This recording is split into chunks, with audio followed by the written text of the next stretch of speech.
Hey everyone, welcome to this week's edition of the Map Room. I'm your host, Eric Cunningham, and with us this week we have Jared Stone and Nick Morris, as always.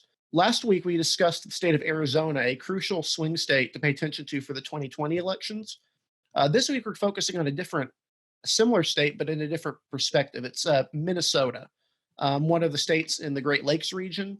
It's a competitive state. It's been perpetually competitive throughout most of its recent history, but hasn't voted for a Republican since 1972. Um, Donald Trump in 2016 became very close to carrying the state, in fact. If you look at this map I have set up here, you'll notice over in the corner, actually, I'll go ahead and pull up a better view.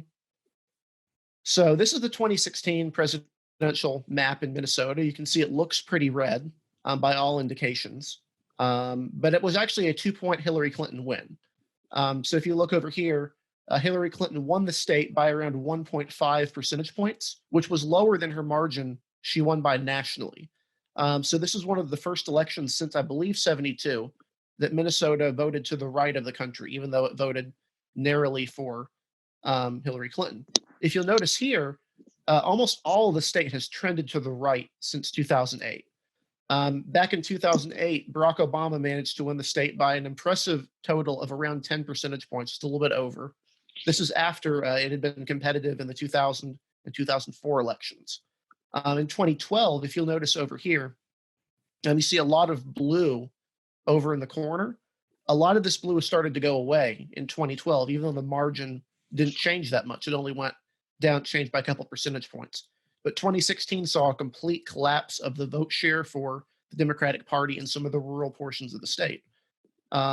This is important because if you look at this population map of Minnesota, you'll notice most of the population is centered around this part of the state. Minneapolis and St. Paul, you can see the population center right here, are collectively referred to as the Twin Cities. They're the largest area in the state in terms of population, and they're overwhelmingly Democratic at this point. The suburbs tend to be competitive, and then the rural portions of the state have been trending Republican at different levels for some time. If you'll notice right here, this map from J. Miles Coleman, you'll notice it's not the whole state. I didn't have the whole state highlighted here, but you'll see just how this big blue vote sink right here. That's Minneapolis, St. Paul. The rest of the state, you notice, is almost a big sea of red with some blue areas.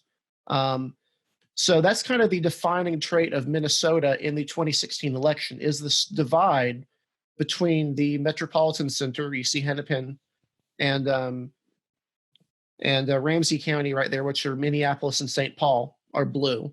Then you have up here St. Louis County, which is Duluth, which is also blue, while the rest of the state is varying shades of red or very light, mild blue.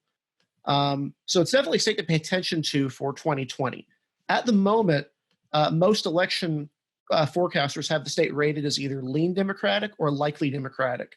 And there are a number of reasons why, despite Trump's impressive performance in the state in 2016 and its seeming Republican trend, that forecasters are a little bit bearish on the Republican potential in Minnesota. So I'll go ahead and throw it to Jared to kind of explain some of what we're seeing in Minnesota. I'm going to be delving more into the Minneapolis portion of the entire state, because we're later going to be talking about some of the more competitive districts that actually flipped in 2018, the 1st and the 8th, which went from Democratic to Republican, and the 2nd and the 3rd, which went from Republican to Democratic. But actually, for Elections Daily, where I'm a contributor, I wrote an article about the 5th district, which encompasses basically urban Minneapolis. So I'm going to share my screen here and pull up this article. So as you can see, let me expand this a little bit. I wrote an article a few weeks back, basically talking about Ilhan Omar, who's the representative of Minneapolis's 5th Congressional District. And I was using her in the context of Zionism in the country and basically Israel policy and how the left and the right triangulates it. But instead of going into more of her actual policy, I'm going to talk about her district itself. And so the 5th Congressional District, which she represents, again, encompasses urban Minneapolis. As you can see by this little reference map I have here, Hennepin County is basically the circular county right here. Ramsey is sort of the rectangular one that contains St. Paul. And this district, which is Ilhan Omar's, encompasses the much more urban areas of Hennepin County, When you start to go into sort of the western and southern areas of Hennepin County, you start to get into the 3rd district, which is one of the more competitive ones that we'll talk about later. But as far as the 5th district, which is, again, urban Minneapolis, there are a few defining characteristics of this. It is the most diverse district, basically, in the state of Minnesota. And this is one of the reasons why it leans so strongly Democratic. It has a PVI rating of D+26, which refers to how it compares in its voting trends to the rest of the country. It encompasses not only Minneapolis, but also places like St. Louis Park, Robbinsdale, Brooklyn Center, and Hilltop, which are some more suburban communities within the area. Now, I talked a little about the other more peripheral districts, which we'll talk about later. But this is, again, the most diverse district in the state. Just under 2/3 of the population is white, which might seem not very diverse, but Minnesota is actually a very heavily white state. And so the growing constituency of minority people within the district is something that's going to be defining basically the future trends of the state. It's 10% Hispanic Latino, it's 6% Asian, which is a growing demographic there, as well as the Hispanic demographic.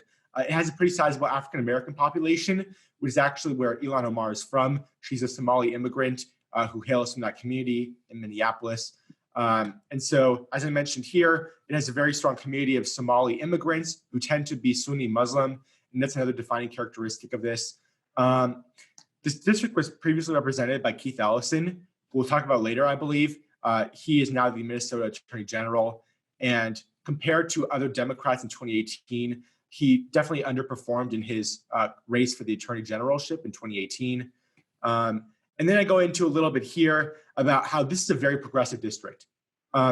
As basically, the most Democratic district in the state, you have to have a Democrat who's not really a centrist. You have to have someone who touts their progressive credentials and someone who's able to appeal to these minority audiences, make up a very large swath of the population there. So that's sort of generally a more general take on the district. It's something that is very sort of anchoring of the state. And this district is one of the main reasons why Minnesota, even though it is teetered close to becoming a mildly Republican state, especially in terms of presidential elections, this sort of vote sink of blue is one of the reasons why Minnesota is not going into the Republican column. And even when the Republicans get really close, the general MSP area, which is Minneapolis and St. Paul, is really just an albatross around the neck of Republicans because it prevents them from having any tangible progress rather, in being able to potentially flip the state. Yeah, definitely a good overview of that district. One other interesting tidbit about the 5th district is that much of its Asian population isn't typically what you would expect, which would be Chinese, Japanese, or Vietnamese, or Korean, but actually it's Hmong. That's the largest population of Hmong immigrants in the country is in the Minneapolis area. There's a larger population in California as a whole, but if you look at the actual population, much of them are concentrated in the Minneapolis area, which accounts for a large portion of that Asian population. So the 5th district kind of provides that bulwark for progressive Democrats in Minnesota. But you'll notice here the 5th is only one of 8 congressional districts in the state of Minnesota. Minnesota is slated to lose a congressional district following redistricting. So one of these districts will go away. At the moment, the map is represented by 5 Democrats and 3 Republicans, exactly as many as there were in the 2016 and 2014 elections. The difference is that 2 Republicans and 2 Democrats both lost re-election in that election. In the 2nd district, Jason Lewis lost his re-election bid to Angie Craig. And in the 3rd district, Eric Paulson, the suburban district, a lot of it's in Hennepin County, which is the same district as same county the 5th is in. He lost his seat as well. But Republicans also had hope because in the 8th district, their candidate managed to win that district. And then in the 1st district, they also managed to flip the district to Jim Hagedorn, I believe. This is formerly Tim Walz's district, who stepped down from the district to run for governor, which he successfully did. The 7th is also fascinating as well, in that it is the most Republican district in the country to be represented by a Democrat. This is a district Trump won by an overwhelming margin, and it's voted Republican at the federal level very consistently, or at least at the presidential level, for the better part of 2 decades. But the incumbent Democrat, Colin Peterson, who is a high-ranking Democrat in the Agriculture Committee, is very well acquainted here. He's pro-labor, moderate on social issues, more populist on economic ones. So a very good fit for this district. He's actually facing his first competitive re-election against a credible Republican challenger, Michelle Fishbach, this time. And there's the possibility he might lose the district, even though he's been quite popular in the district for some time. So going into the next election, the 2020 elections, the districts you'll want to look at are not 5 and 4 or 6. These districts are all safe. 6 is a very safe Republican district. And then 5 and 4 are safe for Democrats. 3 should not be really that competitive as well, given its swing. But all these collar districts around Minneapolis, 8, 7, 1, and 2, are going to be competitive to at least some degree in this election. So I'm going to go pull out of this again. Another factor to notice in Minnesota is that it's statewide, Democrats have a control of all of the executive offices. They also control the House of Representatives, but the Senate is actually controlled by Republicans. This is unique in the country at the moment. It's the only split legislature in the country. So I'll go ahead and show you what these two look like right here. So this is the House of Representatives. Democrats have a pretty substantial majority. I believe it's a 20-seat majority at this point. So you'll notice there's still a lot of Democrats in these blue areas around Duluth, about the western portions of the state, and some of the rural areas. Mainly, they're centered around Minneapolis, St. Paul area. One weird thing to note is these districts right here that are colored pink. That's not a mistype. A small faction of Republicans in the House defected from the party and have created their own caucus, the New Republican Caucus, because they do not believe the current Republican caucus is sufficiently conservative. So you have that in the House. The Senate, Republicans have a narrow majority. So you'll notice somewhat similar. They have a little bit more control of the rural districts, and they also have some more inroads into the Minneapolis-St. Paul area. Going into 2020, that will be extremely important to pay attention to, because control of the Minnesota legislature could determine where that missing congressional district comes from. It could come from the 7th. It could be modified from somewhere else. But given they are losing a congressional district, that's going to definitely be something to pay attention to. So if you take a look at this map here, this is the congressional districts as they stood following the 2016 elections. If you'll notice here, 5 of the districts are represented by Democrats and 3 are represented by Republicans. 2 of them are rooted, all of them are actually around the Minneapolis-St. Paul area, although the district right here, the 5th district, is not the 5th. The district right here is not competitive in the slightest. Republicans managed to hold on to the 3rd district right here. Actually, make sure that's right. Yep, sorry, let me start that again. So going into the 2016 election, this is the result of the election. You'll notice here that Republicans hold 3 districts compared to 5 for Democrats. All of the districts they held following this election were actually based in part around the Minneapolis-St. Paul area. This district right here, the 6th district, is not competitive at all. And then the 2 districts right here had very close elections. Although the 2nd was very competitive. And then the district right here, which was represented by Eric Paulson, he managed to win re-election pretty handily as Hillary Clinton won his district by a substantial margin. Meanwhile, in the surrounding rural areas, Democrats managed to hold on to all of their seats, as well as the 2 urban seats they had, the one based in Minneapolis and the one based in St. Paul. For various reasons, those districts have been split in redistricting. For what I've been told by people in Minneapolis, they would be very disappointed if they were put in with St. Paul, despite being called the Twin Cities due to cultural differences within the area. So going into the 2018 election, you'll notice a big change. Democrats gained those 2 Minneapolis-St. Paul area seats, but Republicans were able to gain both the 1st district from Tim Walz and then the 8th district up in the Duluth area, the far northeastern portion of the state. They did not flip the Colin Peterson's district, although the race was very close. Their nominee wasn't especially strong in that election, so they didn't really have as good of a chance of getting past that as possible. Going into the 2020 election, it's generally presumed that the final district rooted in Hennepin County will not be competitive generally, but all of these other districts around it, the 2nd, 1st, 8th, and 7th, should be competitive to some degree.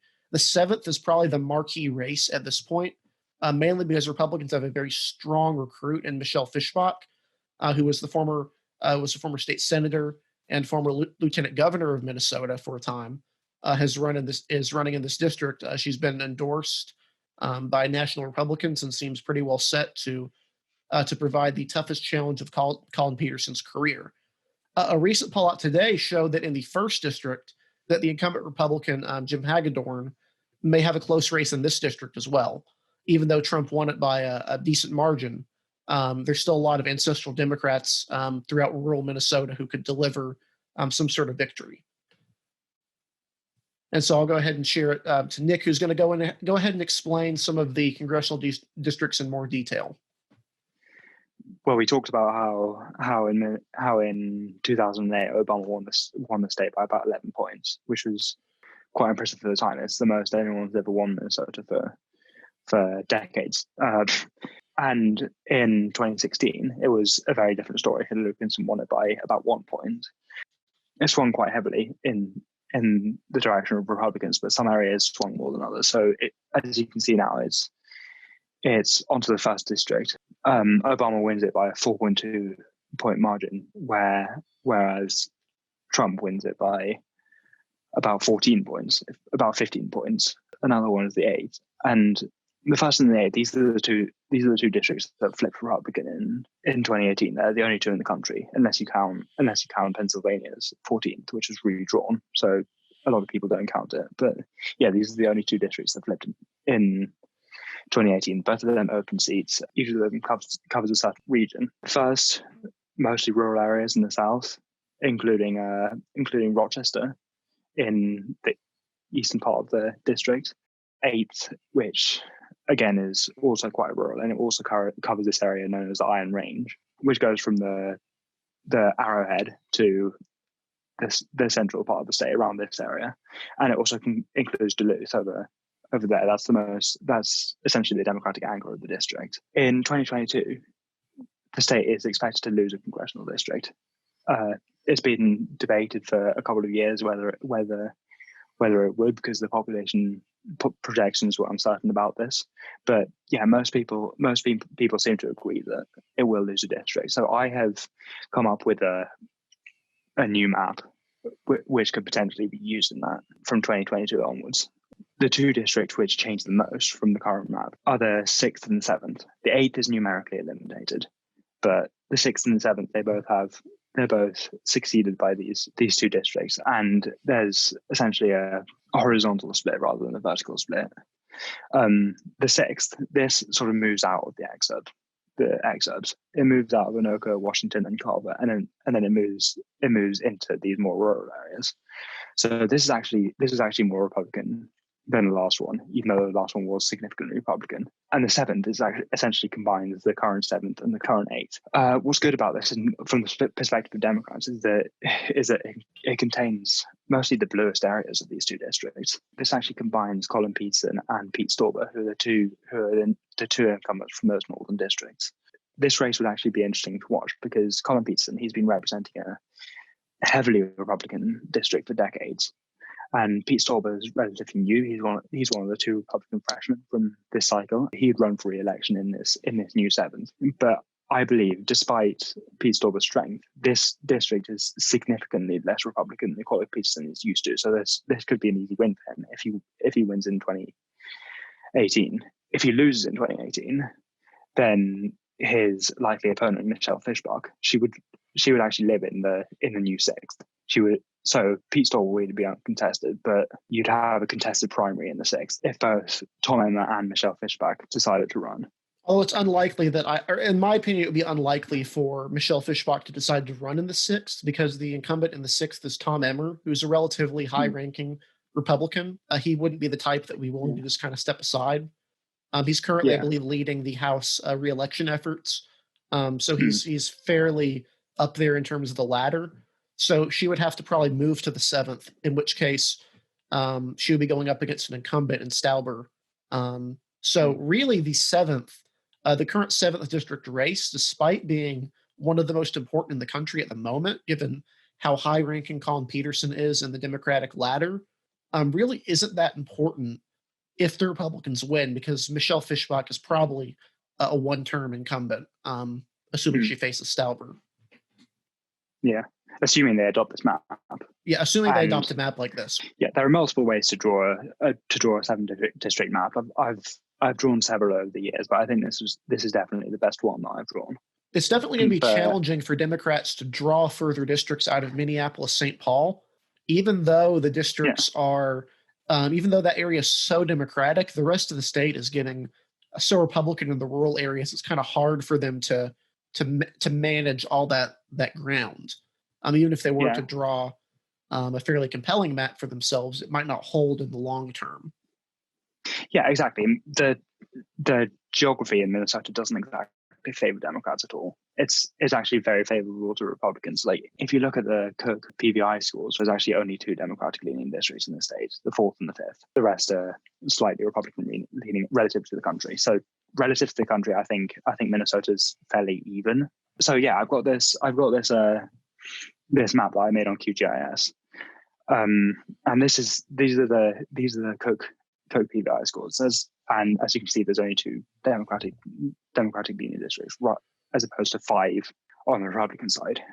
And as you can see, some of them are quite close. The third is close. The third is actually more Republican than the current third, because it actually stretches out. It takes up most of the area that the current third takes, but it also extends into Anoka and Carver counties, which are two suburban counties in the MSP area. So this is a bit more Republican. I think Dean Phillips would hold on easily, but it's really anyone's guess what would happen here in the space of 10 years, like from 2022 to 2030. The second, again, same story. You got Angie Craig. This is very similar to the current second, and this is by PVI. So let me just tweak the code a little bit here. This is Amy Klobuchar's map in 2018, and as you can see, this is a huge landslide in her favor. She won by about 20 points or something like that. In the Democratic debate, when she was running for president, she actually showed off how she won every single congressional district in Minnesota when she was running, and that was true. That was true with this map. I mean, she won all of these districts. Some of which are ancestry Democrat. Some of them like the 7th, even though they have a Democratic representative, they've consistently gone Republican. She won the 7th, and she even won the 6th. However, with this map, since the districts kind of changed shape, she actually fails to win my version of the 6th district. She loses it by about 5 points, and so this would be sort of a change, because ever since she's been in the Senate, she's won every single district. So we might see an end of her streak here. But as you can see, huge margins in MSP and huge margins in the North and the Iron Range and the rurals, and even the first, which actually becomes more Republican under my version. So back in 2018, we were talking about the Attorney General race with Keith Ellison, who was the highly flawed candidate who won by only a few percentage points, and he was the worst performing Democrat in the state. There were a few other races that year, including the governor's race, which Tim Walz won by a pretty decent margin, performing very well in his native 1st district. But there was also the senatorial race, which was the best margin for Democrats out of basically all of the races. And Amy Klobuchar swamped to a huge victory in that race, as she had done in her previous 2 senatorial races back in 2012 and 2006. And as Nick mentioned, one of the things that Amy Klobuchar touted as far as in her presidential campaign was the fact that she was able to win every single congressional district every single time. And that is true. She was able to win every single district every single time. And so I'm going to pull up a map that we have here just of the regular congressional districts. That's just to show you sort of her performance there. Okay, so here's a map of the current districts again. Just give it 1 second. Okay, so this is a map again of the current districts. We have the 1st in the south up to the 8th in the north. And Amy Klobuchar was able to win every single district. However, it was still symbolic of some of the major coalition changes that are prevalent in the state, especially ones that have changed since decades, back in 2006 rather. So in 2006, her performance was fairly uniform. She had a very strong performance in the MSP area, in the 5th and the 4th district, as usual for Democrats, but she also just swamped her opponent in these Republican outlying districts that form a lot of the rural areas of the state. And this is one of the things that she was able to basically present as a contender for the Democratic nomination, the fact that she had major appeal to rural Americans, not just ones who live in Democratic bastions like Minneapolis or St. Paul. In 2012, again, she won by huge margin against her senatorial challenger. And even as Obama won the state by around 8%, Amy Klobuchar won almost every single county in the state. And I believe the only counties that she really lost were some of these around the southwestern region of the state. And if we can go into them, sort of like Murray and Rock and Pipestone counties, sort of around that region, those were some of the only counties that she actually lost in that state. But in 2018, there were also some cracks in some of the other rural areas that were in favor of Republicans. And so she did win, again, all the congressional districts in her senatorial bid. However, she won some of these districts very, very narrowly. She won the 7th and the 6th by her narrowest margins. She won them by under 1%. And she did worse in some districts than she did back in 2012. And so with that considered, you have to look not just at her concrete performance in the districts, but also how they voted relative to the state. And in a district like the 8th district, which is an Iron Range district, ancestral Democratic, anchored by Duluth and this area, very blue-collar oriented and very historically Democratic, relative to the state, Amy Klobuchar did worse here than she did back in 2006 and 2012. The same is true again of the 7th and of the 6th and of the 1st.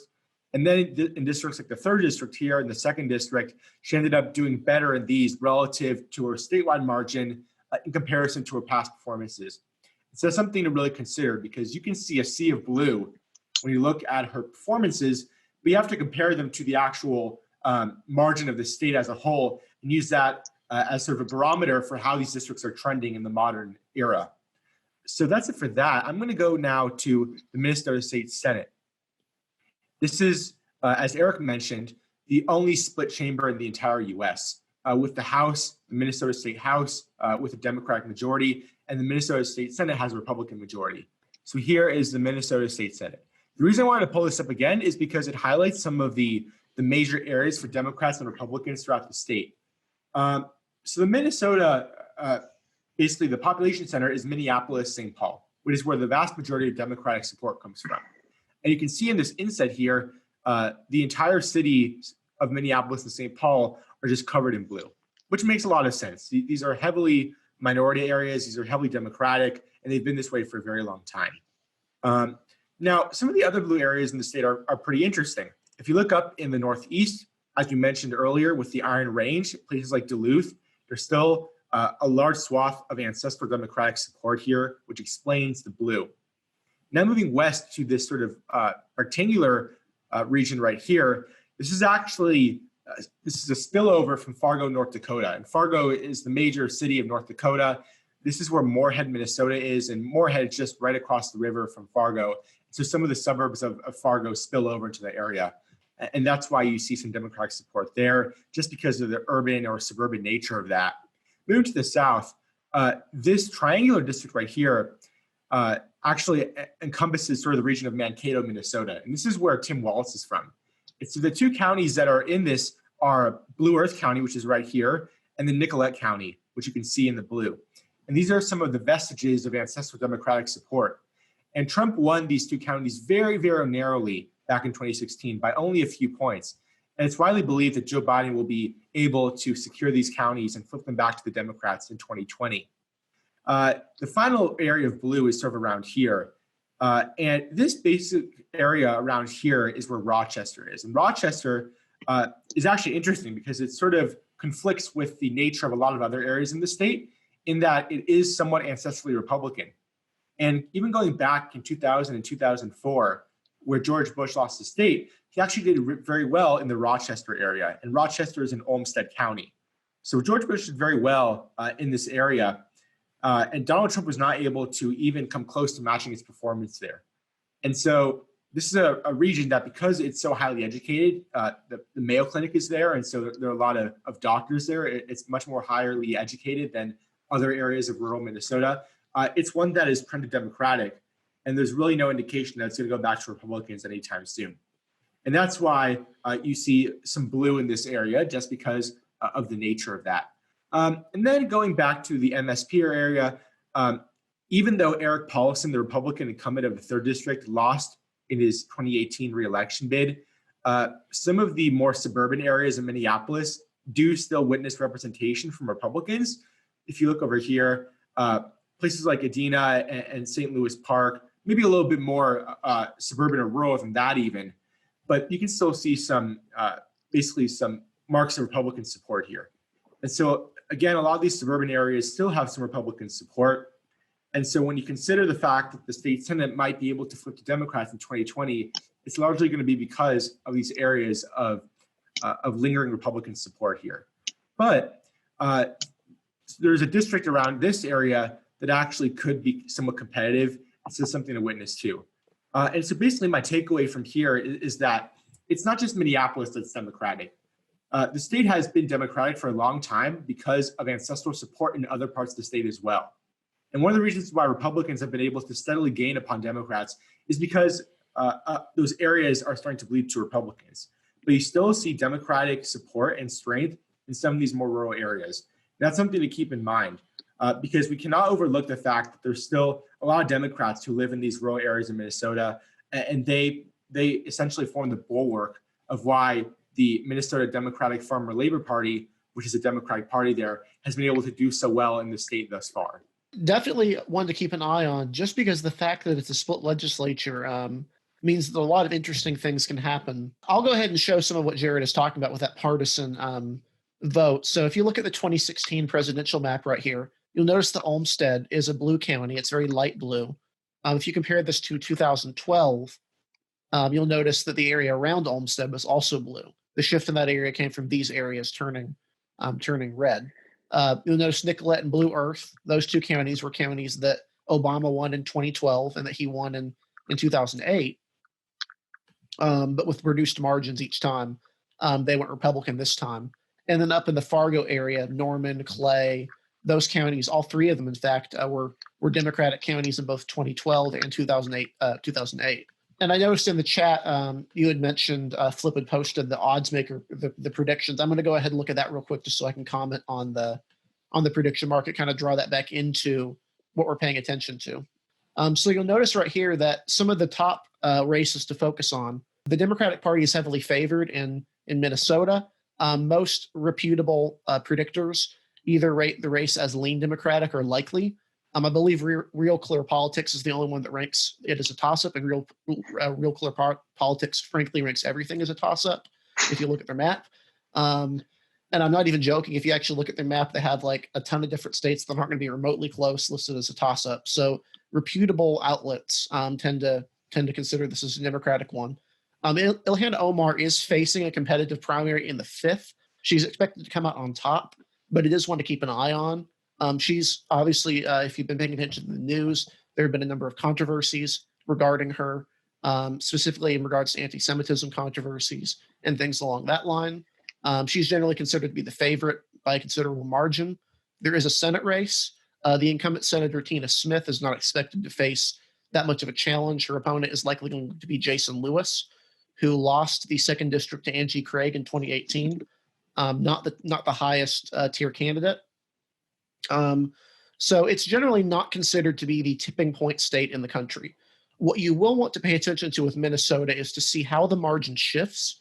If, for example, Biden wins by a considerable margin, but Minnesota doesn't shift that much, that might not be a good indication for Democrats long term. But if some of those rural areas like Olmsted, like Blue Earth County, they manage to shift back, you could be seeing some favorable signs for them in the rural area specifically. The state legislature, of course, will be one to pay attention to, but also the congressional map, because it is a rare state among the smaller states in the country where there are a substantial number of competitive districts. Specifically, the 7th district and the 1st district appear to be the two that are going to have the most competitive races. Pete Stauber in the 8th district is generally considered to be the favorite. If you look at how the 8th district performed relative to the rest of the state in 2018, I believe that Tim Walz actually underperformed there compared to his statewide win. I'm not even sure he won the district. So it's considered to be a better hold for Republicans than the first district is. This is definitely a state to pay attention to in the future. Republicans have long sought to gain Minnesota just because it's been so close. It's been consistently a state where they can get 44, 45% in, even up to 47% in 2004, but they just can't ever get to that point where they can manage to pull a victory. We'll see how it goes in 2020, whether or not the performance will shift at all. And I was going to say, so for districts like the third and the second, which are expected to go to Joe Biden, just because of Trump's performance there in 2016, those margins are going to be a heavy indicator of not only Minnesota, but also a suburban shift in the country as a whole. And so if Joe Biden is able to win the third by a substantial double-digit margin, then that'll be a very good sign for him. And that's something that's expected, but it'll just be a harbinger, I guess you could say, of what's going to happen in the 2020 election as a whole. And so with all those districts, because they're polling the state in different ways, keep in mind about their peculiarities and their differences and see how they perform relative to the state and to the country as a whole. And you'll be able to get a better gauge upon their distinct trends and demographics through that. Yeah, definitely. The congressional district lines are definitely something that makes Minnesota a little bit more unique compared to some states.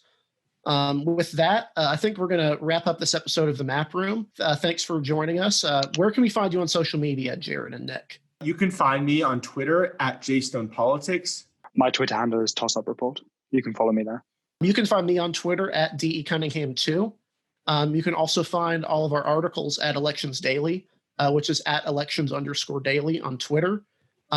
We've written some articles there specifically about Minnesota. Definitely give Jared's article on the 5th district a read. It's a really insightful look on that district and on sort of its role in politics relating to Jewish Americans. I also did an article in the 7th district a while back with the Fishbach Peterson race. But with that, thanks for joining us, and we'll see you next week.